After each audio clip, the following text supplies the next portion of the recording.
Du point de vue IT, donc on s'intègre complètement dans ce schéma développement durable. On a concentré nos data centers avec donc des data centers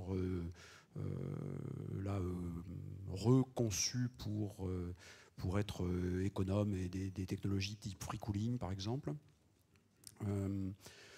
Bien sûr, on a aussi dans un domaine très différent la dimension marché public. Donc on a dans les marchés publics de la CNAV, dans les notes techniques, dans le domaine des marchés publics, on a des notes techniques et des notes financières.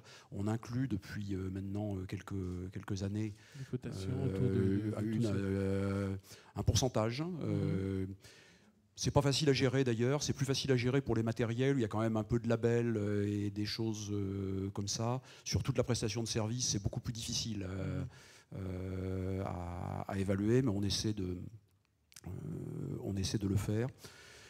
Sur la partie consommation électrique, poste de travail, on est un peu déçu par ce qu'on peut obtenir en ROI avec les solutions de pilotage centralisé.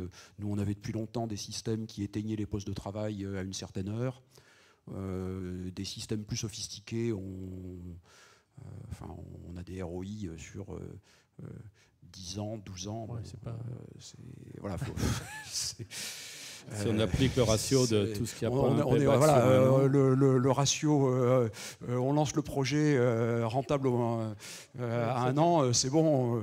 Ça devient compliqué. C'est une démarche un peu longue. C'est une démarche un peu longue. Et autrement, bien sûr, si on élargit, on a toute la politique d'emploi en matière de diversité, handicap, l'emploi des seniors, y compris dans le domaine des SI.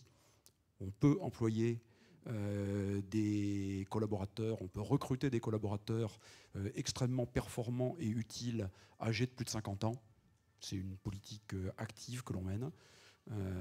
Et on rentre régulièrement des collaborateurs chez nous dans le domaine informatique.